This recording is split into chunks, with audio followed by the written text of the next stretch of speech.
Bom dia! Estamos ao vivo para mais um Café com Psico. Hoje a Ju se atrasou, ficou se batendo com o microfone, mas deu tudo certo. Hoje nós vamos falar sobre intervenção psicopedagógica na dislexia. Esse tema foi um tema sugerido na caixinha pela querida Mary. Mary sempre está por aqui comigo, sempre pergunta, interage e ela sempre me pergunta sobre dislexia, sobre como avaliar, como intervir. E aí, dentre as sugestões da caixinha, Mary sugeriu intervenção psicopedagógica na dislexia. Então, hoje a gente vai falar sobre esse tema. É um tema bem importante, é um transtorno de aprendizagem que sempre chega na clínica psicopedagógica e é importante que a gente conheça esse transtorno e como intervir nesse transtorno, né? Muitas vezes conhecer o transtorno não é o suficiente, né? Então, pegue seu café, sua caneca. Tô aqui com um baldinho de café, né? Pra gente começar a nossa live. Esse espaço é nosso, né? Estamos aqui para crescer e contribuir. Então, pode participar nos comentários, dando sugestões, perguntas e dicas e contribuindo com a nossa live, tudo bem? Vamos lá? Antes de falarmos em intervenção psicopedagógica na dislexia, a gente precisa conhecer o transtorno, né? A dislexia é um transtorno de aprendizagem que envolve várias áreas que acontece? A gente começa, né, a observar essa criança lá na educação infantil, mas quem tem o olho treinado, né? Mas essa criança só vai começar a ter dificuldades lá na alfabetização, no primeiro ano, nos próximos anos, né? E aí essa criança chega pra gente lá com 7, 8, 9, 10 anos, 11 anos, 14 anos, né? Essa criança e adolescente, para a gente avaliar. Então, a gente tem uma cultura, né, de deixar as coisas passarem, né, de, é porque ele está se acostumando, está se habituando, é porque a professora, é a escola, e depois a gente vai observando, observando, e quando a gente vê na anamnese a história dessa criança na escola, a gente percebe que havia dificuldades lá atrás, né? Então, o que chega para a gente quando a gente recebe uma família que tem uma suspeita, né, de dislexia? A escola encaminhou por conta das dificuldades de leitura e escrita. Eu nunca havia percebido. Ou então, muitas vezes a família, né, vem e diz, olha, a escola me comunicou, mas eu também já percebo que tem uma dificuldade na leitura e na escrita, tá meio travada essa leitura e essa escrita, e aí a gente vai avaliar. Mas a gente só consegue avaliar, ter um olhar clínico, um raciocínio clínico sobre essa queixa quando a gente conhece o transtorno, né? Então, o que chega pra gente é dificuldade de leitura e escrita.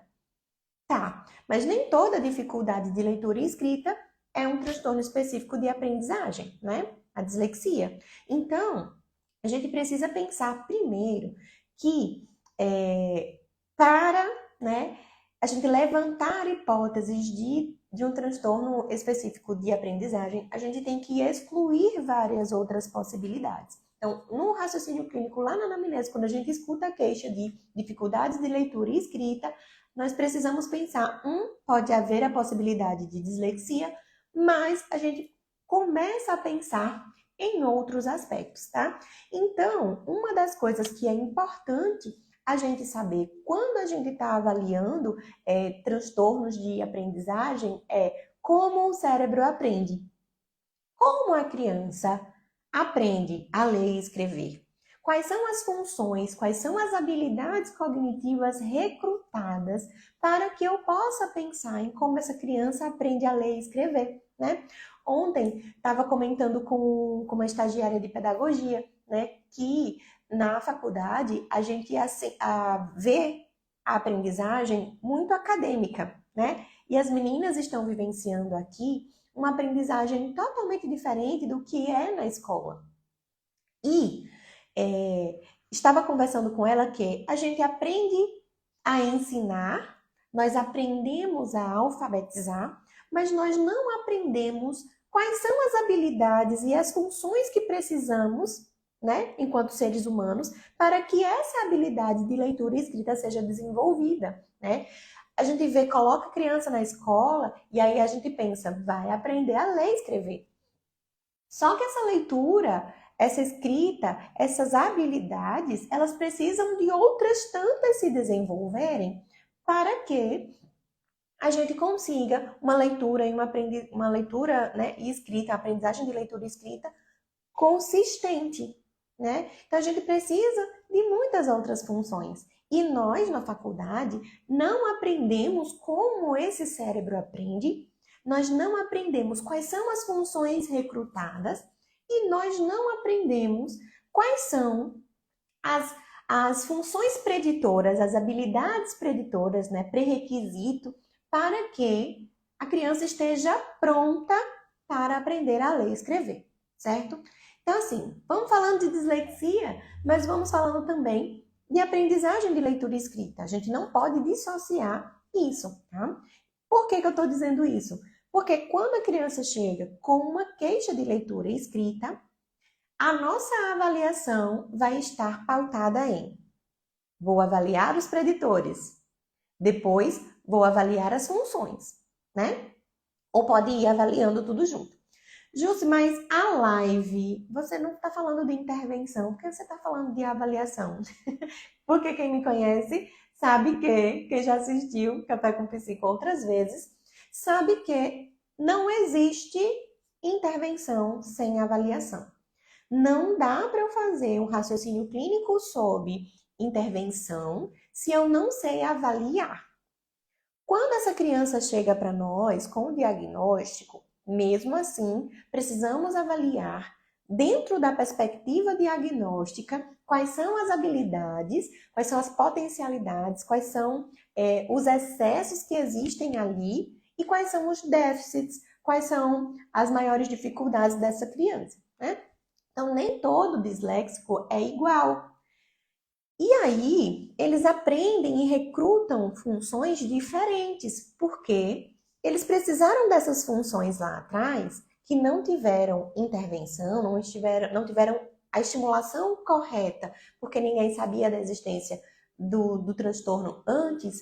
Então, eles começaram a usar estratégias compensatórias, mesmo sem saber. E a gente precisa entender que essa criança que vem pra gente, ela não é um papel em branco, não é uma tábua rasa, né?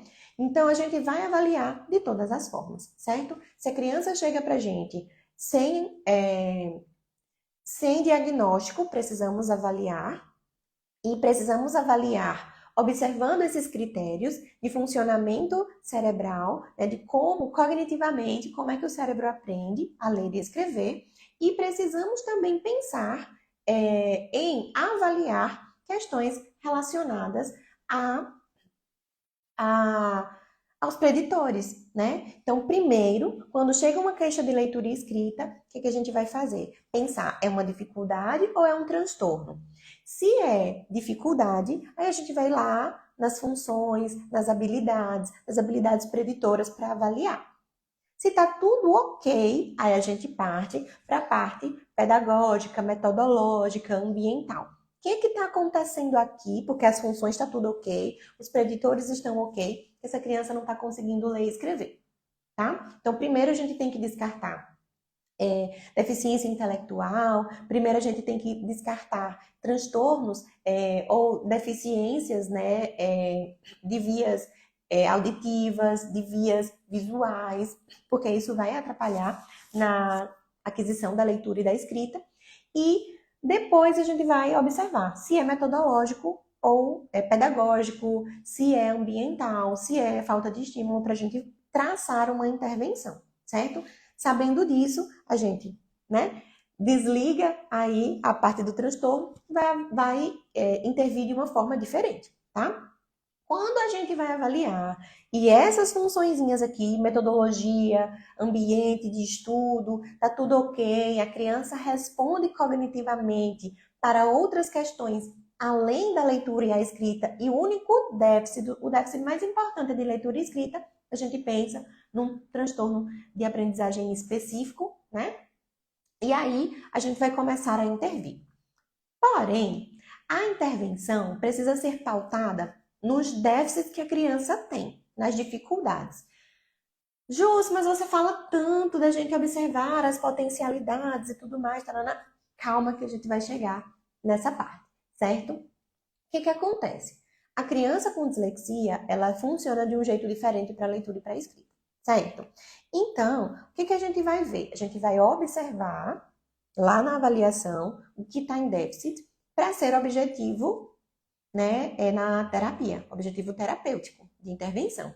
Porém, a gente vai alcançar esse objetivo a partir da potencialidade dessa criança, tá? Então, o objetivo terapêutico lá é o alvo e a potencialidade da criança, o que ela gosta de fazer, o que ela sabe fazer, é a flecha. E nós somos os arcos, né? Nós que vamos impulsionar essa potencialidade para ela atingir lá o objetivo dela, o alvo, certo? Entendendo isso, nessa analogia, a gente vai pensar agora em como é a criança com dislexia, tá bom? Então, a criança com dislexia, ela é uma criança que tem uma dificuldade na velocidade de nomeação verbal. Então, a gente vai precisar organizar a intervenção para organizar essa velocidade, esse processamento, essa nomeação, certo? A criança, eu falo muito a criança, mas a pessoa, né, minha gente? Quem trabalha com adulto puxa minhas orelhas. A pessoa, a intervenção com adultos e crianças e adolescentes é diferente, tá? Mas as dificuldades são as mesmas, são parecidas, né? O adulto, ele tem estratégias compensatórias, né, mais firmes, ou não, né? Mas a criança tem uma plasticidade cerebral melhor e quanto mais cedo a gente intervir, mais cedo essa criança nos dá resultado, né?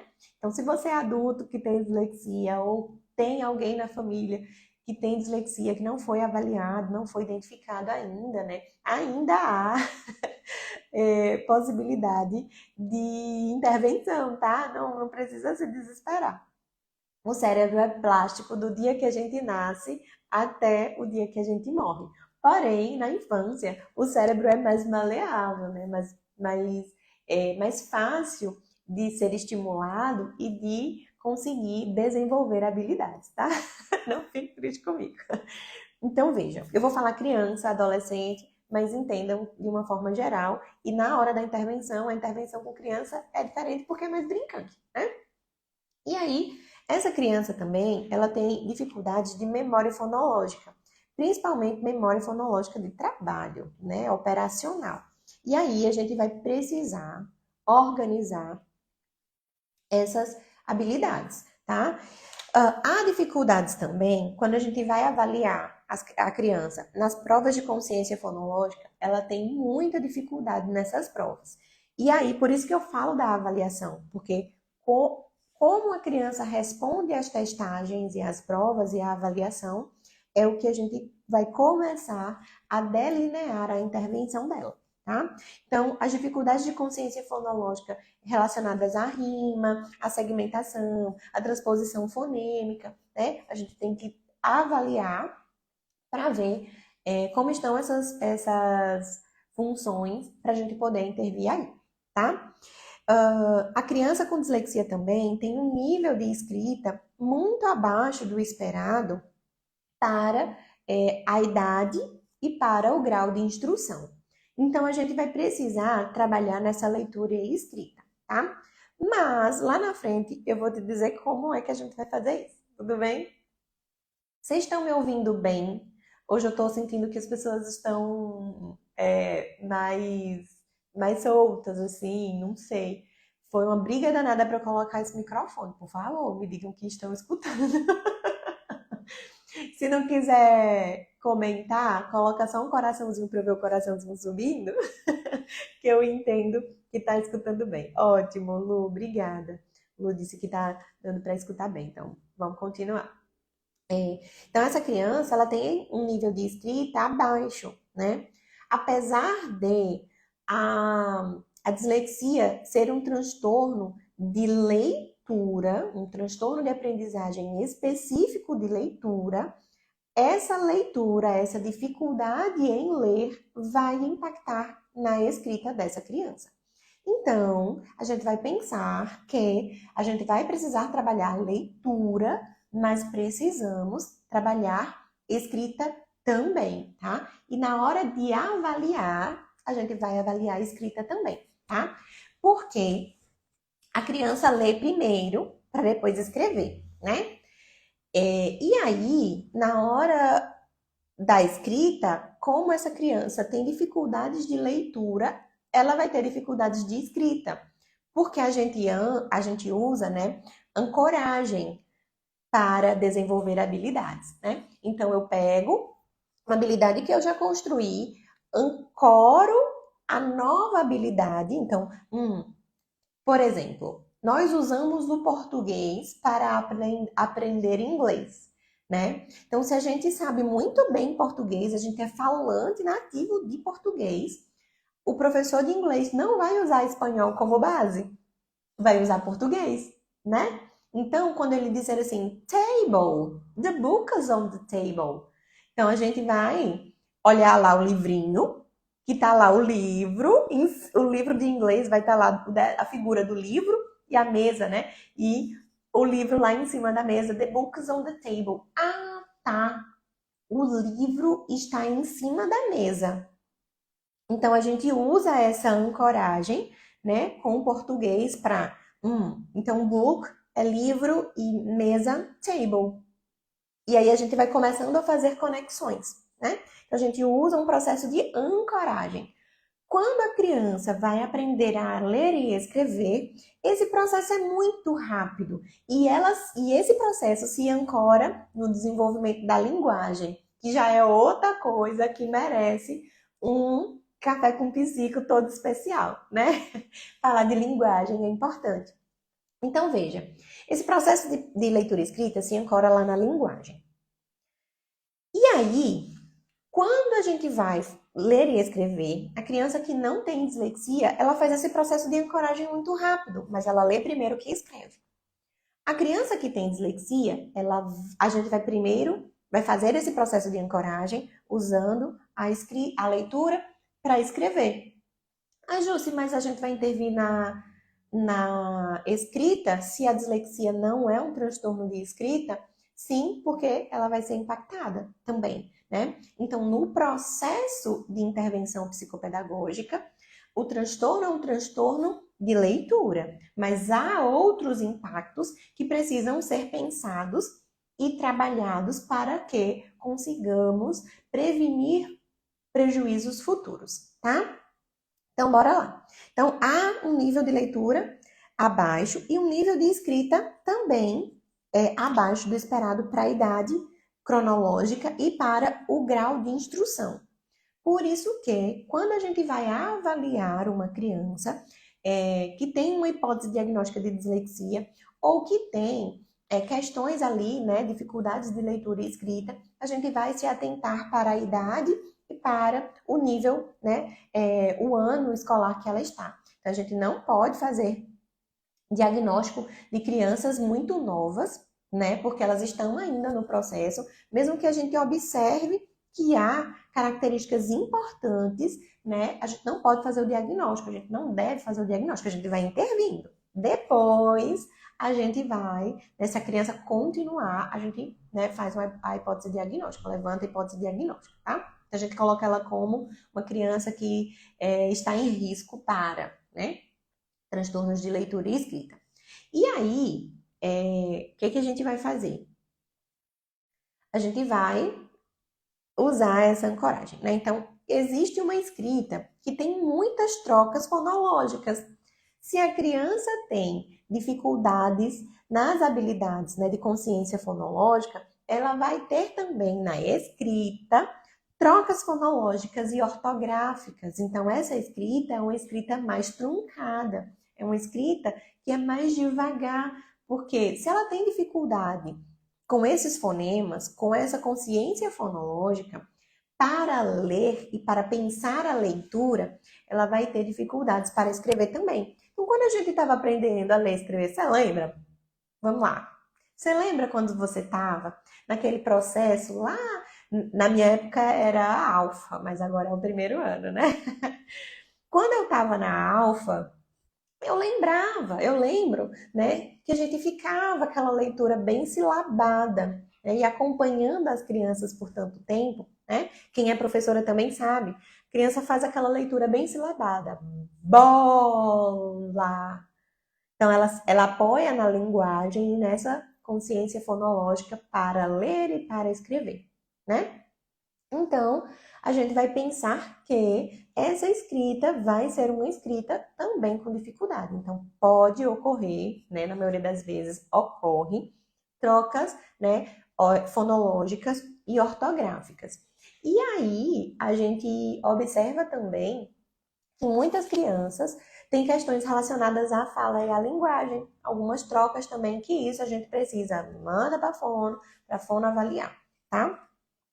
E aí a gente também tem questões de funções perceptuais, principalmente visuais, né? De rastreio visual principalmente das letras, né? De atenção sustentada visual. Então a gente precisa também avaliar essas questões para ver como é que tá tudo certinho. E outras coisas, né? Outra coisa importante que muita gente não fala, eu vejo pouca gente falando sobre isso, são as disfunções nas funções executivas das crianças com dificuldade de leitura e escrita, né? Com diagnóstico de dislexia. Então, hoje, no DSM-TR, deixa eu ver se está aqui, eita, levei para casa. No DSM-TR, a gente não tem a palavra dislexia como diagnóstico. A gente tem transtorno específico transtorno de aprendizagem específico da leitura, ou é o contrário, tá? Então, eu estou falando dislexia porque ainda é muito convencional usar dislexia e ainda no DSM a gente tem ali, né, entre parênteses, dislexia quando fala de leitura, tá? Então, escuto pouco as pessoas falando sobre as disfunções executivas. A gente vê muito falando de disfunção executiva no TDAH, né? Da atenção, memória e tal. Mas a criança com dislexia, ela também tem disfunções cognitivas, disfunções executivas, né? E aí, a gente vai pensar em avaliar atenção, memória, planejamento, controle inibitório e tudo mais, tá bom? Então, é importante a gente pensar em avaliar todos esses aspectos e pensar também na avaliação multiprofissional, tá? Então, a dislexia, ela é um transtorno que tem características importantes, né, bem marcantes, e que o diagnóstico é um diagnóstico clínico. Se o diagnóstico é clínico, ele também pode ser não, ele é multiprofissional, tá? Então não tem como a gente fazer um diagnóstico sozinho. Nos casos de dislexia, a gente vai precisar dos professores, a gente vai precisar de ouvir os professores, visitar a escola, saber como essa criança se comporta lá. E a gente vai precisar dos profissionais da fonoaudiologia, dos neuropsicólogos, neurologistas, para a gente fazer um diagnóstico assertivo, tá? Então, muitas vezes, essa criança com dificuldade na leitura e na escrita chega para a gente avaliar. E o nosso papel é avaliar essas funções e encaminhar para os outros profissionais para descartar outras possibilidades, tá? Então, o diagnóstico de dislexia só pode ser feito se a gente descarta várias outras possibilidades, né? E aí, a gente tem ali vai mandar para a fono para ver se tem um transtorno do processamento auditivo, se tem alguma coisa relacionada à própria acuidade, né? Então, se eu não escuto bem, como é que eu leio e escrevo bem? Como é que eu consigo fazer consciência, atividades de consciência fonológica, se eu não consigo ouvir bem, né? Então, a gente vai mandar para a fono para ver como está essa construção de linguagem, como é que está a acuidade, como está processamento auditivo central. Justo, mas você coloca tudo isso no encaminhamento? Não, eu encaminho para a fono e digo que há uma suspeita, né, de dislexia, e aí a fono, né, cabe à fono recrutar toda a área dela e entender o que ela precisa avaliar, né? Observando a anamnese, toda a questão, né, o que é colhido ali. A gente vai para a avaliação neuropsicológica se a gente suspeita de deficiência intelectual leve, a gente vai partindo, né, encaminhando. Então, muitas vezes nós somos os primeiros profissionais que a família procura, ou que a escola indica, mas precisamos entender que o que está aqui à nossa vista, né, a gente vai ser avaliado, mas que para que a gente tenha segurança em levantar esse diagnóstico, para intervir de forma assertiva, a gente precisa dos outros profissionais, tá? Bora lá. E aí, o psicopedagogo é um profissional que é essencial. Eu acho que, eu digo essencial, mas os dois profissionais juntos, né, o profissional de fono e da psicopedagogia, são muito importantes para que essa criança se desenvolva da forma mais adequada, tá? Ah, Jus, mas dois profissionais para intervir em um transtorno? Sim, sim, sim, sim. Tá bom? Bora lá, então. Deixa eu ver aqui que tem uma pergunta. Ione, bom dia. A questão dos déficits de atenção faz parte da dislexia ou é outro tema separado? Ione, o que acontece?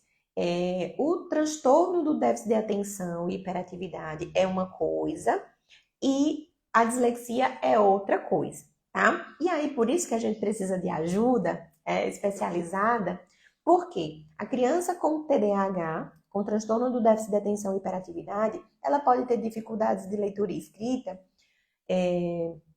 por conta da atenção. Mas não são, né, não tem ali relação com a dislexia. A criança pode ter, sim, as duas coisas. Inclusive, eles são bem comórbidos, eles costumam aparecer juntos.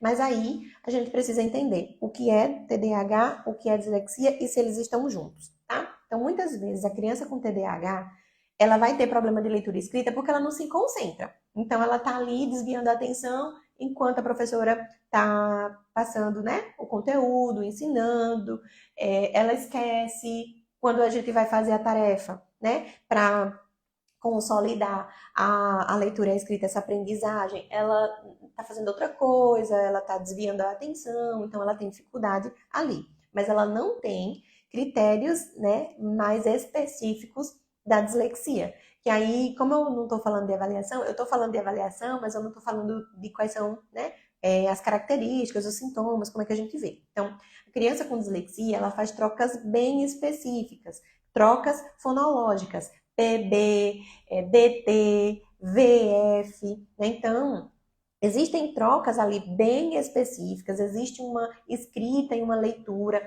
bem característica, assim, bem peculiar da pessoa com dislexia. Então, a gente, na avaliação psicopedagógica, a gente consegue separar. O que é que eu falo quando eu digo que a criança, a pessoa com dislexia, também tem alterações atencionais. Então, ela tem ali um déficit nas funções executivas, há alterações atencionais, mas que não caracterizam TDAH. Então, veja que aí é um fogo cruzado, né? A criança com TDAH pode apresentar dificuldades de leitura e escrita sem dislexia, que aí essa dificuldade de leitura e escrita é secundária aos déficits atencionais, e a criança com dislexia tem, né, alterações atencionais que não caracterizam TDAH. Então, a gente vai... Por isso que o profissional de psicopedagogia é tão importante nos casos de dislexia, porque a gente vai separando, sabe? Quando a gente tá catando feijão, que a gente vai separando tudo. Ah, isso aqui vai, isso aqui não vai. Isso aqui vai, isso aqui não vai, né? Então, é esse trabalho que a gente faz, de pensar as possibilidades de pode ser isso, não pode. Isso aqui não faz parte disso aqui. Da gente separar para fazer um raciocínio clínico e entender. Essa criança pode ter dislexia. E aí a gente mandar para os outros profissionais para pensar em elaborar esse diagnóstico de fato, tá certo? Queria saber se minha filha tem déficit. Eu observo bastante nas atividades para casa que ela perde a atenção para observar coisas ao redor. Está tendo dificuldade na leitura. Aí precisa avaliar para a gente saber o que é uma coisa e outra, tá? Geralmente, as professoras, né, são as primeiras pessoas que percebem alterações, tá? Então, se tá todo mundo da turminha dela tendo as mesmas dificuldades, isso quer dizer que a criança, a fase, né, do desenvolvimento dela está correspondendo com a faixa etária, né? Ou então que há uma dificuldade ali, sei lá, em como a escola ensina, sabe? Então, precisa saber direitinho. Então, num grupinho de 15 crianças que tem na sala, se só essa criança sobressai com todas essas dificuldades, as outras estão indo, mesmo que, né, numa ondinha, numa oscilação de aprendizagem, se essa criança se destaca com essas dificuldades, a professora sabe, né? Provavelmente ela te notificaria. Então, é importante você conversar com a professora para saber como é que tá, se isso é comum para a faixa etária, se todo mundo da sala dela tá no mesmo nível, apresentando essas dificuldades, porque tem algumas faixas etárias que apresentam, né, e alguns anos também, ali principalmente os primeiros anos do ensino fundamental 1, o primeiro, segundo, terceiro, as crianças ainda estão, né, aprendendo, então elas ainda estão tendo alguma dificuldade e tal, e é comum, né, que a gente observe algumas oscilações atencionais, mas aí a gente precisa avaliar para ver se caracteriza um transtorno ou não, tá bom? Val, bom dia, que tema tão significativo, estou observando uma criança para saber, sondando, né, fazendo avaliação, muito bom, Val. Então vamos lá. Sabendo que essa criança, né, pode ter essa hipótese, a gente já avaliou, né, ó, parece muito dislexia, a gente vai mandar para as outras profissionais, os outros profissionais, para saber, né, se a gente descarta, se a gente, né, mantém essa hipótese diagnóstica, se fecha esse diagnóstico, aí a gente vai pensar, né, em estratégias. Então, depois que a gente avalia, que sabe direitinho quais são as dificuldades, a gente vai começar a pensar na intervenção psicopedagógica, tá? E aí, a primeira coisa que a gente precisa pensar quando a gente fala de intervenção, em todos os casos, né? Seja de dislexia, de descalculia, desortografia, seja nos casos de TDAH, de TEA, de qualquer outra coisa, a gente precisa pensar em como essa criança aprende. Como ela aprendeu tudo que ela sabe até chegar aqui, para a gente poder começar a delinear. Toda aprendizagem tem um ponto de partida, né? E aí a gente precisa entender como a gente vai partir a partir de agora, tá? Então a gente vai observar em como essa criança aprende, em como essa aprendizagem acontece, para que aí a gente pense nas nossas intervenções, tá? E aí, uma das coisas que é super, hiper, mega importante na avaliação psicopedagógica, e se essa criança já veio com diagnóstico e você precisa intervir, você vai avaliar as potencialidades, tá? Essa criança é uma criança que muitas vezes chega pra gente já muito rotulada, já sofreu muito na escola, já sofreu bullying, já sofreu porque já foi para um reforço escolar, já foi para um professor particular, já foi para o apoio escolar da escola. Tá com um profissional AEE, tá com um monte de coisa, e essa criança não evolui, né? Não tá ali com a dificuldade. Então, muitas vezes, essa família já também está perdendo a paciência, né? Então, essa criança é uma criança que tem muita dificuldade. E a gente chega aqui, né? A gente já tive casos de, na hora da devolutiva, a mãe chorar. E eu me emociono, vou me emocionar de novo, eu sou besta, né, minha gente? Mas vocês sabem que eu sou manteiga derretida. Dela dizer assim: eu vou precisar pedir perdão para minha filha, porque eu pensava que era preguiça, eu pensava que ela não queria fazer, e eu, muitas vezes, eu posso ter traumatizado, né, o momento de aprendizagem dela, porque eu gritava, eu batia, eu botava de castigo. Então, veja, essa criança era uma criança que apanhava porque tinha dificuldade.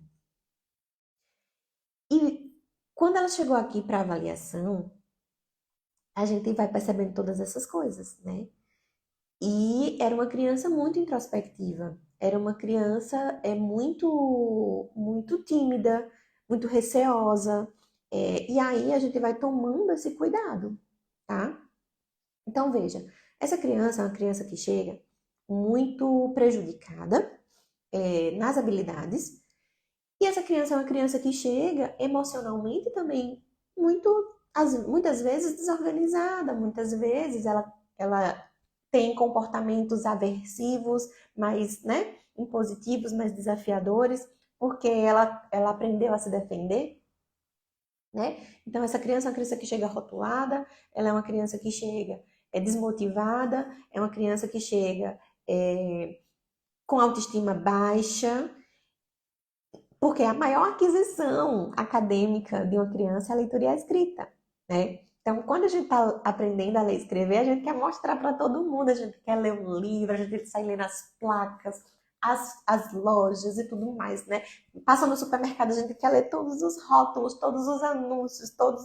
Ah, aquilo ali sei lá, cenoura. A cenoura, tá R$ 7 a cenoura, né? Então a gente começa a perceber o mundo escrito. E essa criança tem essa dificuldade. Então veja que a gente ganha uma autoestima quando a gente está ali, né, com os 7 anos, lendo. Meu Deus, eu tenho o poder de ler, uma coisa que eu não sabia, que para mim era nada. E agora tem um significado, olha só. E essa criança com dislexia não tem esse ganho de autoestima, né? E aí a gente vai precisar pensar nisso, tá? É importante. Então, uma das coisas que a gente vai trabalhar, pensar na intervenção, é nas potencialidades que essa criança tem. O que ela sabe fazer de melhor? O que ela gosta de fazer? O que ela é exemplar? O que ela está motivada e engajada, tá? Então, descubra as potencialidades do seu paciente. Por quê? Quando a gente começa a descobrir as potencialidades, a gente começa a rastrear um caminho de aprendizagem. Menina, esse menino, olha como ele pinta bem. Olha para isso. Vamos usar isso, né? Então, para desenvolver a pintura, o desenho, quais são as habilidades que são recrutadas? Então ele é bom nisso, nisso, nisso, nisso. Vou usar isso aqui. E a gente começa daí, tá? Psico Milena Cristiane. A escola que trabalho nos solicita que os alunos saiam lendo já no nível 5. Acho errado, mas enfim, vamos lá. A maioria dos alunos já conhecem todas as letras e fonemas, porém, 2 alunos mostram dificuldade. O nível 5 é o grupo 5 que eu entendo aqui na minha cidade, né? As crianças com 5 anos que vão passar para o primeiro ano, né? Essa criança não é obrigada a saber ler e escrever, tá? A criança pode sim já começar a desenvolver lá por volta dos 5 anos a leitura e a escrita, e discriminar alguns fonemas, saber que as letrinhas juntas formam outros sons, né? Formam sons que cada palavra tem sons diferentes, cada letra tem sons, né? E muitas crianças já saem desse nível ali, quando vão para o primeiro ano, lendo e escrevendo alguma coisa, né? Mas elas não são obrigadas, tá? Então, esses 2 alunos, eles estão tendo dificuldades. Pode ser questões pedagógicas, metodológicas, que essas crianças não se adequaram, tá? A como, eu acho que você que é professora, né? Eu entendi assim, mas tudo bem. Se não for, me corrija. Essa criança, você está percebendo essas dificuldades, mas pode ser uma dificuldade de ordem metodológica, de estimulação, de como é o ambiente em casa, como é que essa criança está exposta à aprendizagem, né, da leitura e à escrita e tal, tá? Então, essa criança é uma criança de risco, porque ela está apresentando dificuldades e ela está se destacando entre as crianças, mas não necessariamente ela tenha dislexia, a gente vai precisar avaliar certinho, tá, Milena? Por só ter 5 anos, encaminhei para a psicopedagogia clínica, mas a mãe não levou. Sinto muito, pois ela tem autoestima muito baixa. Exatamente, exatamente. Muito bom. Bora lá. Luana, é muito bom quando os pais enxergam isso e decidem pedir perdão. É verdade. Foi uma história que tocou bastante. Então, descubra as potencialidades. Por quê? Porque essa criança é uma criança que chega, né, com autoestima baixa, que se sentindo limitada. E aí, não há possibilidade alguma de você me ver começando uma intervenção, esfregando um papel na cara da criança. Jussi, que termos? São esses termos. São esses termos. Sabe por quê? Porque muita profissional de psicopedagogia quer começar a intervir em dislexia usando leitura escrita. Gente, é impossível. É impossível começar com leitura escrita. Essa criança é uma criança que vem machucada. Ela é uma criança que vem rotulada. É uma criança que vem aversiva à leitura e à escrita, muitas vezes à escola. Então, eu preciso me colocar em uma situação que ela entenda que aqui não é escola, que aqui não é a sala de aula, e que ela se sinta bem em estar aqui. Então, não adianta começar com leitura e escrita. Ah, Júlio, mas eu começo e dá certo. Tá tudo bem para você. Não estou questionando os seus métodos. Mas, aqui, porque, né? Essa semana eu recebi um áudio da pessoa dizendo assim: ah, mas é porque o fulano não quer ficar nas minhas sessões, né? Outra profissional. Porque ele disse que quer ir pra Tia Júcia, porque a Tia Júcia só brinca. E eu senti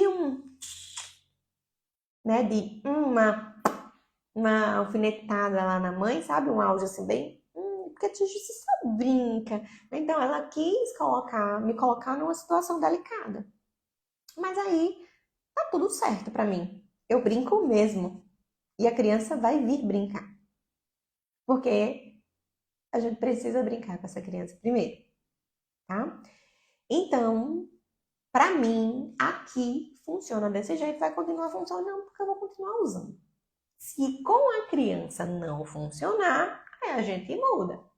Mas eu começo intervenção de dislexia, observando potencialidades, girando as minhas atividades em volta do que a criança consegue fazer. Para quê? Para a gente ter ganho de autonomia, elevação de autoestima, de autopercepção, de valorização. Então, a gente precisa disso. Ah, porque a tia Gisele brinca. Não quero saber, vou brincar mesmo.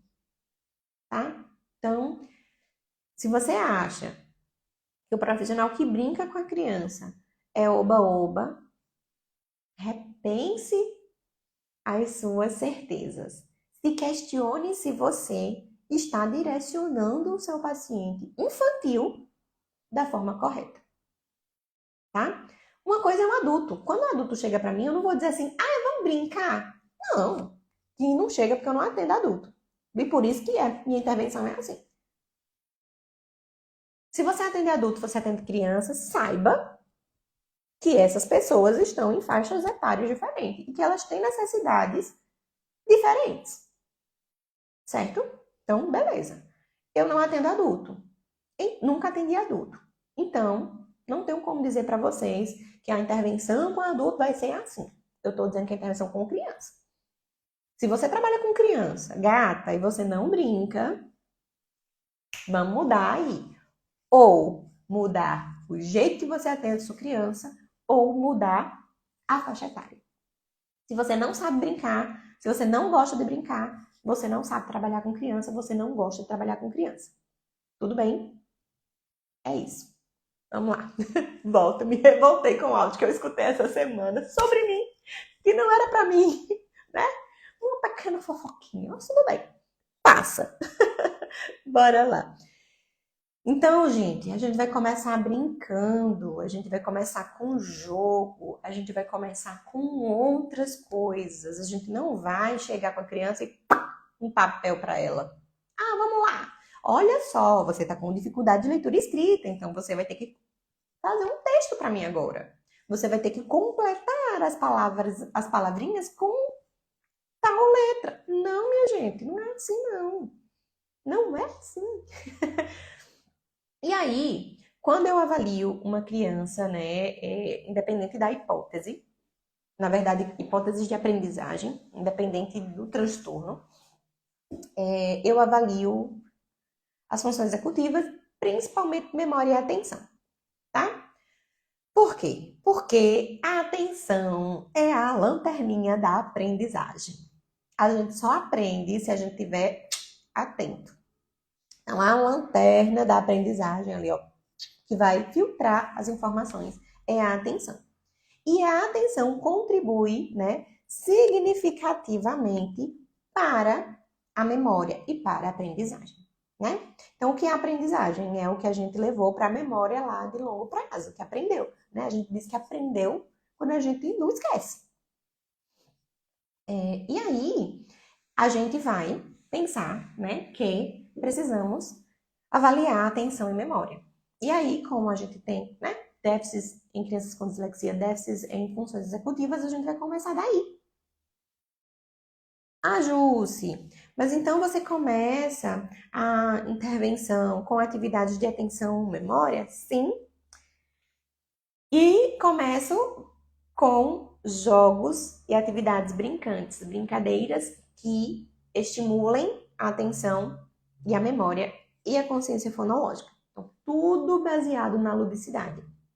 Então, você não vai me ver fazendo coisas, primeiro, de consciência fonológica antes de atenção e memória. Você não vai me ver fazendo leitura e escrita antes de atenção e memória. Justo, mas o déficit do menino é em leitura e escrita. Certo, mas tem outra coisa lá atrás, né? Eu não posso começar uma casa do telhado. Se as minhas paredes estão rachadas, quando eu vou reformar uma casa, eu não vou mexer só na parede. Eu preciso saber onde é que vem esse rachão. Porque se eu passar só massa corrida para tapar o buraco que está rachado, só para tapar ali a fissura, vai abrir de novo. Então, eu preciso saber o que é, de onde vem esse rachão. Ah, é um problema na base da casa, então vamos organizar ali, né? Então, ó, a aprendizagem, principalmente da leitura escrita, é uma paredinha, um tijolinho, né? Então, se eu construo uma base fraca, se eu coloco começando tijolo, tijolo, tijolo, que é o que acontece com as crianças com dislexia, né? Tem uma base ruim, porque ninguém viu lá na educação infantil. Quando ela parte para o ensino fundamental, começam a colocar tijolo e a parede vai fazendo assim. E aí, pum, passa o cimento, acabou, é uma parede. Tá torta, tá feia, é uma parede, né? Então, tá lendo mal, está lendo. Não é assim, né? Então, vejam, a gente tem que começar a organizar, saber de onde vem essa fissura, né? Então, a gente vai começar a intervenção daí, tá? A gente vai brincar, vai jogar, vai trabalhar motricidade ampla, motricidade fina, lateralidade. A gente vai brincar com jogo de pescaria, com jogo de bola, com um monte de coisa, para depois a gente começar a trabalhar leitura e escrita, certo? Lu, eu brincava de jogar bola e quando pegasse tinha que dizer uma palavra com a letra ou com o som X para ajudar uma criança com dislexia que amava jogar bola. Beleza, Lu, acho bem legal. Mas no caso da criança que está começando a intervenção, eu já não começo com palavra. Eu começo brincando mesmo, sabe?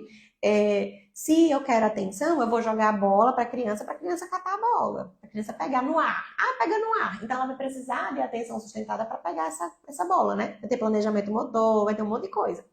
Então, primeiro é a brincadeira de fato, não é aquela brincadeira adaptada, não é aquela atividade disfarçada de brincadeira, não. É a brincadeira mesmo, tá? Então, eu começo brincando mesmo.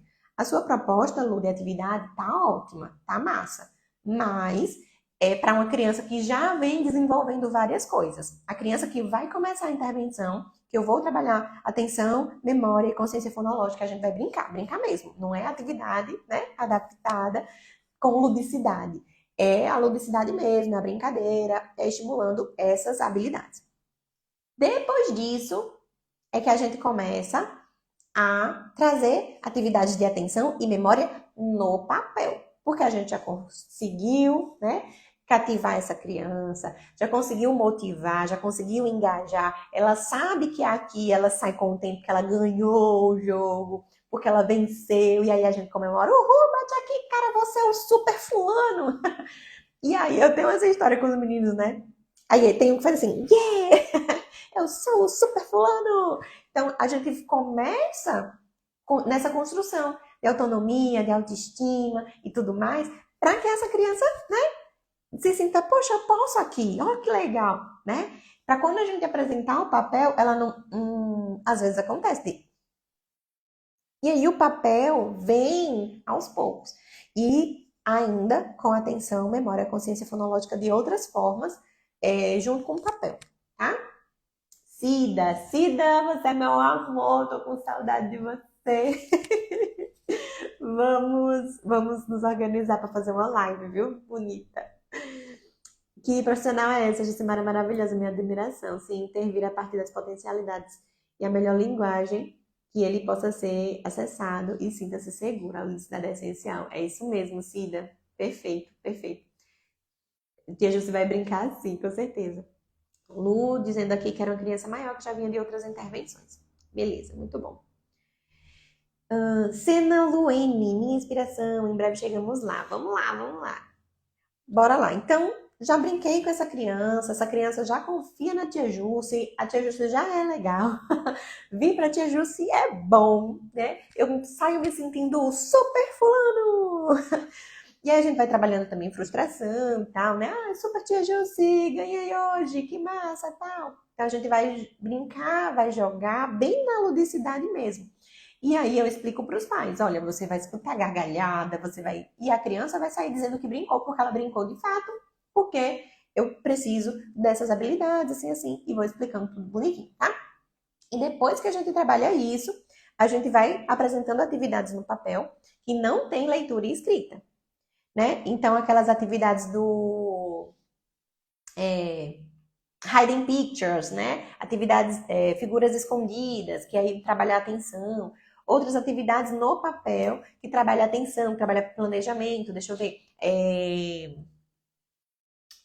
Labirintos, outras coisas assim no papel, mas que não tem letra e número. Aí depois a gente vai inserindo algumas coisas que envolvam leitura e escrita, tá? E de formas diversificadas e de formas divertidas.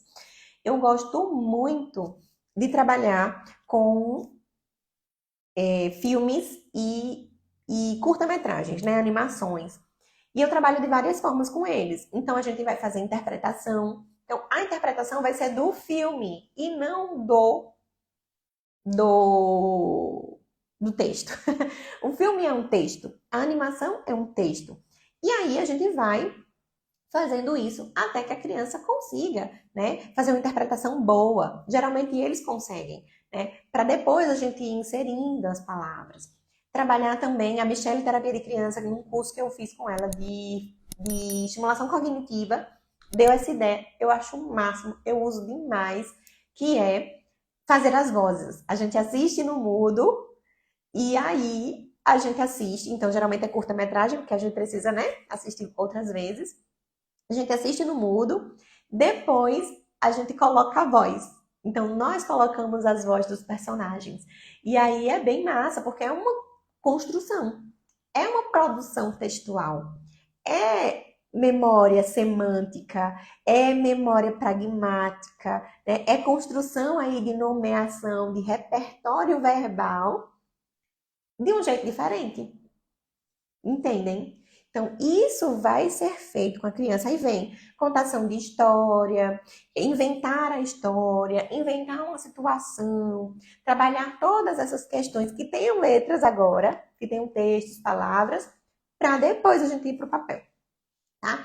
Então, a gente vai fazer muita coisa antes de sentar com essa criança para fazer uma produção textual, tá? Então, as mães, os pais, têm uma ansiedade gigante de dizer assim, ai, eu quero ver meu filho lendo, por favor, pelo amor de Deus, né? Mas não é assim. Então, aqui, por exemplo, tem um que é um paciente que tem dislexia e tem outras questões também, enfim, que ele ama futebol, tem várias camisas de vários times, ama futebol.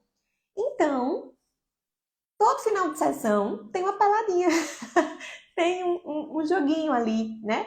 A gente inventa outras regras, inventa outras formas de jogar. Ele, não, Tia Ju, se você tá querendo se beneficiar porque você não sabe jogar futebol, aí eu, então. E aí a gente vai, né? Vai jogar futebol, vai fazer pênaltis, né? Vai bater pênalti, vai fazer um monte de coisa. Porque a gente começou lá com o futebol, né? Porque ele gostava de futebol, sabia jogar futebol muito bem, sabia todas as regras, e a gente começou com o futebol, né? Então veja a infinidade de coisas que a gente consegue fazer, precisa fazer antes de sair colocando papel para essa criança. Veja, essa criança veio para a gente, né? E na intervenção eu explico para elas, né? Para as famílias e para as crianças. Olha, a gente vai começar de uma forma diferente, mas uma hora vai ter papel. Então, quando chegar, né, na hora do papel, pode ser que a justiça seja a chata, a ruim, né? Porque vai ter o papel. Mas a gente vai precisar em um momento, tá? E aí, o que é que eu faço? Eu parei um estímulo aversivo com um estímulo bacana, né? Pra não ficar tão ruim assim. Então, eu coloco uma atividade de leitura escrita, uma testagem que eu preciso fazer, junto com uma coisa muito legal. Então, ó, termina aí que a gente vai jogar futebol. Então, a gente vai com calma, vai fazendo, ó, escuta e tal. Depois que eu já ganhei a atenção dessa criança, que eu já cativei, que a gente já tá conectada, aí ela, tá bom, tudo bem. Então, ela não tem medo de errar, ela sabe que vai errar. Mas ela não tem medo de errar porque ela confia em mim na avaliação. E na intervenção a gente vai fazendo isso também, tá? E vai estar trabalhando, né? Essa questão de autoestima, vendo as possibilidades, as potencialidades e tantas outras adjetivos que a criança tem para a gente ir construindo essa conexão, tá bom? E aí, depois que a gente usou já um monte de artifício, é que a gente vai para as atividades. Então, minha gente, por favor, não comecem uma intervenção para casos de dislexia colocando na internet atividades para dislexia. Não vai rolar, tá? A atividade é a atividade do fulano, da criança. Ele não é a dislexia. Então, a gente precisa saber o que é que a gente está aplicando para cada criança, tá? Então, primeiro que a intervenção psicopedagógica ela é totalmente individualizada, o planejamento é totalmente individualizado e essa história de atividade para, né? A gente precisa parar com isso. Jus, mas a psicopedagoga fulana vende um combo de atividades. Ok, você quer comprar? Compre. É interessante, mas entenda por que você está fazendo aquela atividade com aquela criança com dislexia. Essa atividade trabalha consciência fonológica, essa atividade trabalha transposição fonêmica, trabalha rima, trabalha não sei o quê, tá? Então entenda o porquê das coisas, né? Para depois entender o como. E era isso que eu estava falando com minha estagiária ontem. A gente precisa entender que o como é o final das coisas, né? O porquê que eu preciso fazer aquilo precisa ser pensado, né? Então, primeiro o porquê, depois o como, tá? Então, tá. Essa atividade aqui, eu comprei esse como. Já comprou? Não tem problema, menina, você vai usar, não se preocupe não. Então, você precisa entender por quê. Ah, por que que isso aqui tem para pintar as letras? Por que que isso aqui tem para completar com letras? Por que que essa atividade aqui está desse jeito e não daquele outro? Questione, menina. Se interesse pelo que vem antes, né? Atividade pronta é ótima, é uma mão na roda. Vai adiantar muito de economizar tempo. Tempo, né, de imprimir e tal, já tô ali. Mas você vai precisar investir tempo de formação para entender o porquê das coisas, tá? E aí, entendendo o porquê das coisas, você não vai precisar dessas atividades. Porque, o fulano gosta disso, então eu posso fazer uma atividade diferente. Então a gente começa a criar muita coisa, a gente começa a fazer muito jogo, muita coisa personalizada. O meu Canva bomba. O Word, o PowerPoint, minha gente, antes de inventarem o Canva, a gente usava o PowerPoint, né? Então o PowerPoint estava lá bombando. Eu uso alguns recursos tecnológicos, alguns sites, alguns aplicativos no iPad, mas é muito raro. Eu gosto de brincar, eu gosto de resgatar as brincadeiras, né? Bolinha de gude, aquela 5 Marias, 7 Marias, que a gente joga as bolinhas, os saquinhos, peteca, brincadeiras com músicas, são muito importantes. Então tem muita coisa pra gente fazer. Então, se você espera ou esperava, né, uma receita de bolo, diz assim, faz atividade assim, assim, assim, assim, assim, assim, assado, eu não vou conseguir pensar nisso para você. É você que tem que fazer, porque é você que conhece o seu paciente, conhece as maiores dificuldades dele. É você que deve saber onde aquele rachão te leva para achar por onde começar, tá? Então, as atividades específicas de leitura escrita, as atividades que vão vir no papel, elas vão vir depois, tá? E aí, caça-palavras ajuda, soletrar ajuda, aquelas atividades, sim, de procurar letras, de encaixar os fonemas e tal, ajudam, né? Mas elas são as últimas coisas na intervenção dessa criança. Então, quando a gente vai para o papel, faz as atividades mais estruturadas e tal, para depois começar a cobrar leitura, escrita e interpretação dessa criança, tá bom? Deixa eu ver aqui que eu vi um comentário.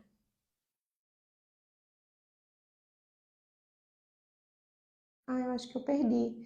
Renata, você colocou se você tiver, mas eu não peguei o outro comentário de cima. Não peguei. Deixa eu ver. A atividade no papel entraria a partir da terceira sessão? Não. Entraria a partir de algum tempo de intervenção. De algum tempo de intervenção. Na avaliação, a gente pensaria ali na quinta. Na quinta.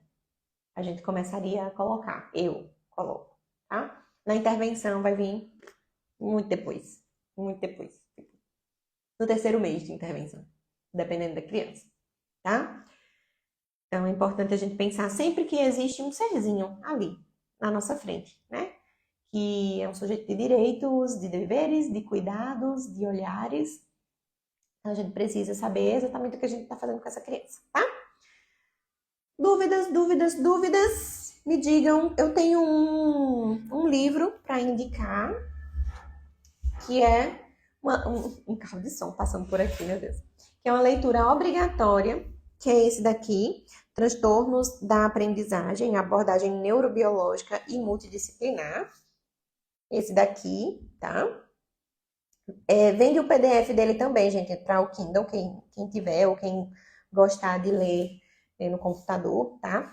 É uma bíblia, né? Tem os outros livros também, estão ali, não sei se eu consigo pegar, mas os outros têm a ver com aprendizagem também, mas tem outros transtornos e tem intervenções mais específicas. Mas esse livro aqui é muito bom, ele fala muito sobre essa parte aí das rotas que a criança usa, né? Para ler e escrever, a rota lexical, a rota como é a fonológica, fala do cérebro, como, né, essa...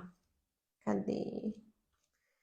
Eu queria mostrar para vocês que como o cérebro processa, né, as informações de leitura escrita e tal, muito bom mesmo. Então, vem falando de... Ele é bem técnico, tá? Então, não esperem um romance, porque não vai ter aqui, não. É bem técnico mesmo, mas é bem interessante, ó. Fala de aprendizagem e epilepsia, fala de dislexia. Então, a gente vai precisar pensar em todas essas questões aí, tá bom? Para poder descartar ou levantar uma hipótese, confirmar uma hipótese de dislexia, tá? Renata, qual é o livro? É esse daqui, Transtornos de Aprendizagem, Abordagem Neurobiológica e Multidisciplinar. Aí fala da fono, fala da psicopedagogia, muito mais da psicopedagogia. Eu amei esse livro, porque ele fala muito de psicopedagogia. A gente vê poucos livros, né, falando de psicopedagogia, então eu acho bem interessante.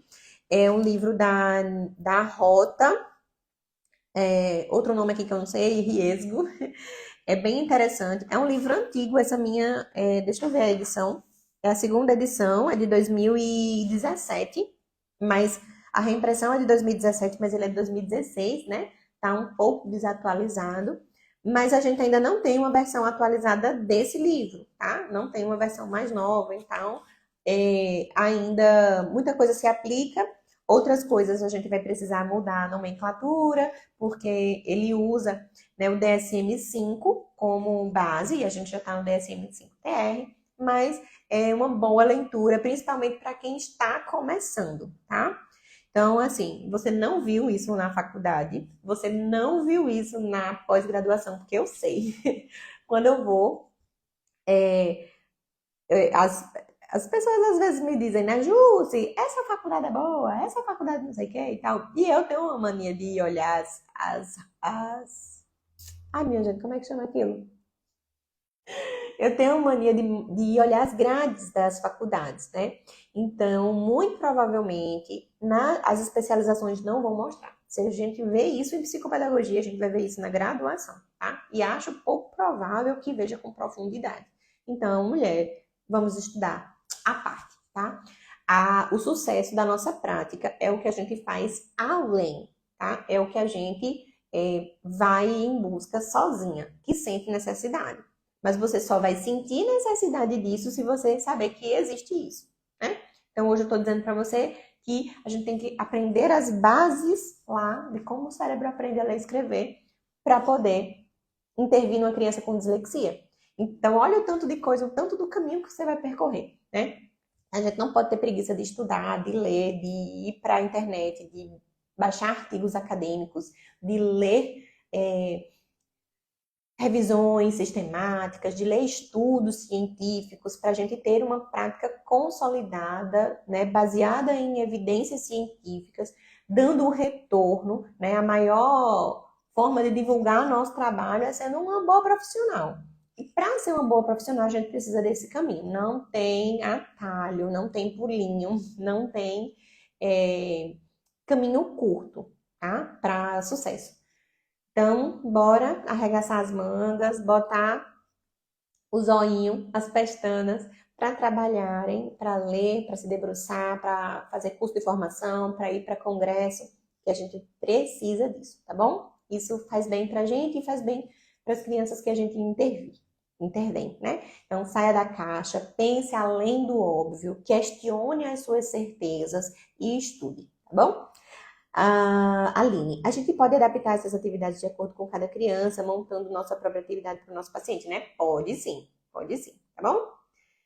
Para quem chegou agora, a gente está se despedindo. Estávamos falando de intervenção psicopedagógica na dislexia, mas a nossa live vai ficar salva aqui no meu perfil e nós, né, Café com Psico, também é podcast, então estamos no YouTube e no Spotify, tá bom? Um cheiro, até sábado que vem.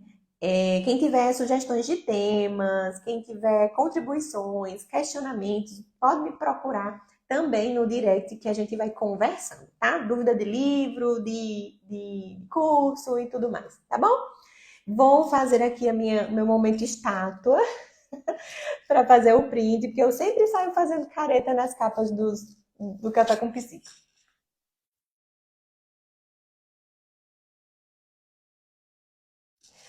Beleza. Quem printou, quem quiser me marcar, vou repostar todo mundo. Vou trabalhar um pouquinho agora e depois eu reposto todo mundo, respondo todo mundo, tá bom, minha gente? Psi Solaniele Silva. Ai, menina, que nome difícil. O atendimento seria uma vez por semana para intervenção? Depende da criança. Depende da criança, da necessidade da criança, depende da sua agenda, depende da agenda da criança, da agenda da mãe. Então, assim, o ideal vai depender. Existe o ideal, existe o real, né? Existe o perfeito e existe o que a gente consegue executar. Tem situações que a gente vai conseguir fazer 2 sessões. Tem criança que precisa de 2, 3 sessões. Tem criança que precisa de uma. Então vai depender muito dessa criança e de como ela está sendo estimulada, né? Eu tenho crianças que não têm tantas dificuldades, que a gente já conseguiu caminhar, aí a gente começa com intensivo, depois vai gradualmente diminuindo, tá? Então, às vezes essa criança às vezes eu prefiro 2 sessões com a fono, dependendo do caso da criança, e uma sessão com a psico, do que o inverso. Ou às vezes vai 2 com a psico, 2 com a fono, ou às vezes vai uma, depende muito, sabe, Sol, de como essa criança está se desenvolvendo, qual o grau o nível, né, de comprometimento que ela tem, para a gente poder pensar na intensidade das intervenções, na frequência dela na terapia, tá? Eu acho importante começar com 2, mas se essa criança não tem disponibilidade, se a mãe não tem disponibilidade, se há necessidade de outros profissionais, tem uma questão financeira aí semanal também, né?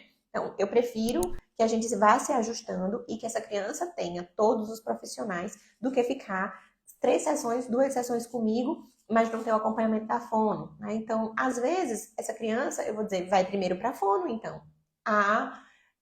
Se não tem recurso financeiro ou recurso de tempo disponível, né? Para que essa criança vá para as 2 profissionais, em alguns casos, essa criança vai precisar primeiro da fono. A gente manda para fono, organiza tudo bonitinho, avalia bonitinho lá, processamento auditivo, acuidade, não sei o que e tal. A fono diz, vai precisar de fazer isso, isso, isso. E depois ali a fono a gente faz, né, conversa com a fono, liga, conversa por áudio, né? Tem uma infinidade de coisas que a gente consegue, né?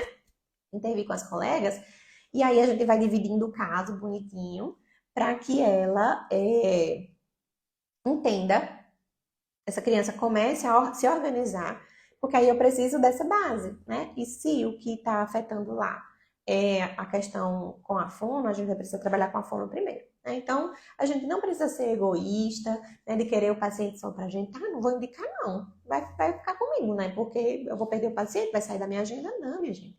Depois esse paciente volta. E se não voltar ele, tem outra família, outra criança que vai precisar de você. E quando, sabendo a indicação terapêutica assertiva que você fez, essa família vai voltar. E se essa família não pretende voltar, não conseguiu voltar, ela vai te indicar porque você fez um bom trabalho, né? Então, pensar no financeiro é ótimo, mas a gente precisa pensar na criança primeiro, tá? Então, o sol geralmente vai 2 vezes, mas depende muito da criança. Às vezes vai 3, às vezes vai 2, às vezes vai 1, às vezes vai para fono, às vezes vai para TO, às vezes vai para outros profissionais. E aí a gente precisa saber equilibrar também para não ficar uma agenda super lotada dessa criança no tempo de lazer, né? Então tá bom, minha gente. Já vou me embora. Conversei demais. Um cheiro, viu? Acho que cortou aqui. Estou à disposição de vocês. Mande mensagem, conversa justo, me socorra aqui, pelo amor de Deus. A gente vai conversando, tá bom? Van, neuropsicopedagoga, concorda em convencer as famílias quanto às estratégias de intervenção sobre as potencialidades e funções executivas para uma criança, já com diagnóstico de dislexia? Como convencer? Menina, convencer é uma palavra forte, sabe? A gente não precisa convencer. a gente precisa informar. A gente precisa tirar o véu. A família decide se quer continuar ou não, tá? A gente, sabendo explicar tudo que você colocou aí, você vai dizer, ó, sua criança tá com isso, com isso, com isso, com essa dificuldade, com essa, com essa, com essa. Daqui a pouco ela pode aparecer tais outras dificuldades e tudo mais. E aí, a família resolve. Olha, você decide. Eu costumo dizer isso. Olha, vai precisar de intervenção. Se precisa mesmo, de fato, só da psicopedagogia, ou precisa essencialmente da psicopedagogia nessa intervenção, eu vou dizer, ó, precisa da psicopedagogia e tal, mas é importante que essa decisão é uma decisão que vocês pensem e tal, tudo mais. Inclusive, se quiserem procurar uma segunda opinião, se quiserem procurar uma outra psicopedagoga para fazer a intervenção da sua criança, estou aberta, entre em contato comigo, a gente conversa, eu falo sobre a avaliação do seu filho, tá tudo certo, tá? Então, assim, convencer é meio que dar uma forçada na barra, né? Então, eu não gosto muito dessa palavra, sabe, Ivan? Mas eu entendi a sua pergunta, né? Sobre as necessidades da criança, de fato. Então, mostra, desenha na devolutiva para eles. E eu falo desenhar mesmo. Desenhar, pegar no papel, desenhar o cérebro, dizer, olha, isso aqui é assim, essa rota é assim, isso aqui é assim, aquilo outro, né? A devolutiva é para isso, para que a família entenda as necessidades da criança. Aí na devolutiva você senta com a família, faz um slide, traz uma foto, traz um gráfico, traz uma coisa desenhada para a família ver, porque às vezes a gente fala função executiva, não sei o que, né? A família não sabe, a gente sabe essa linguagem técnica. A família não sabe. E aí, todas essas analogias que eu vou usando durante a live, eu também uso com as famílias. Então, se um pai é pedreiro, eu vou usar o exemplo da parede, ele vai entender perfeitamente. Se um pai é agricultor, eu vou me virar, usar minha flexibilidade cognitiva para dizer como é que esse pai vai entender. Ele planta melancia, ele tem uma roça de melancia, meu Deus, como é que eu vou fazer aqui? Aqui na minha região, na nossa região aqui, né, de sertão e tudo mais, Pernambuco tem uma área muito grande de plantação de coco, de roça de coco e tal. Vem gente, né, de Pernambuco, daqui da Bahia também, tá? E aí eu dou esse exemplo do coco, né? E aí vou dizendo e tal, que tem o tempo de tirar o coco verde, o coco de um jeito, de outro, não sei o que e tal. As famílias entendem, né? Então, use estratégias para as crianças, assertivas para as crianças, mas na devolutiva a gente vai precisar usar estratégias assertivas para informar a família. Convencer é outra coisa. Eles precisam se convencer de que a intervenção para o filho deles é importante, tá? Se a gente vai usar a palavra convencer para forçar, para dizer assim, precisa, porque senão não sei o quê, às vezes a gente faz um terrorismo, um negócio, a família fica apavorada e aí vai procurar outras pessoas e começa, sabe, a nadar no vazio que não adianta. Então a gente precisa ter segurança para informar. Explique, ensine. É dislexia? É. Como essa família vai entender isso? Eu vou ensinar. Então ensine. Ensine para ela o que é dislexia. Olha, é o cérebro da sua criança vai aprender assim, assim, assado. O pai do menino é caminhoneiro. Você vai sentar e vai explicar, usando as estratégias que ele consiga entender. É médico, é não sei o quê, não importa. A gente vai sentar com a pessoa e vai ensinar para ela, usando analogias, do jeito que for. A gente explica, tá bom? Então é isso, minha gente. Excelente, isso mesmo, sou de Pernambuco, grata, sensacionais essas explicações. Zenira diz ali, né, concorda, é muita leitura, tem que comer livro, é isso mesmo, minha gente. Tem que arregaçar as mangas e ler, e estudar, e estar em contato com as outras profissionais, né? Quando eu vou visitar a Cida, a gente conversa, né? E conversa para não acabar mais. E é isso, trocar experiências e tudo mais. Eu tô aqui para isso, pra gente trocar experiência, né? Não tenho egoísmo nenhum, não tenho vaidade nenhuma. Isso aqui é para que mais crianças sejam ajudadas de forma assertiva, tá bom? Então, um cheiro, até semana que vem. E bom sábado, bons estudos para quem vai estudar, bom descanso para quem vai descansar. E feliz Dia das Mães amanhã para quem é mãe, tá bom? Liguem, quem está distante, mande mensagem, mande foto, mande presente, esteja presente para as suas mamães. Para as mamães que estão aqui me ouvindo no podcast, me vendo agora, né? Ou me vendo no gravado. As mamães de crianças neurodiversas também sintam-se abraçadas. Vocês são muito importantes e o nosso trabalho é para o filho de vocês, mas para vocês também, tá bom? Um cheiro, até semana que vem.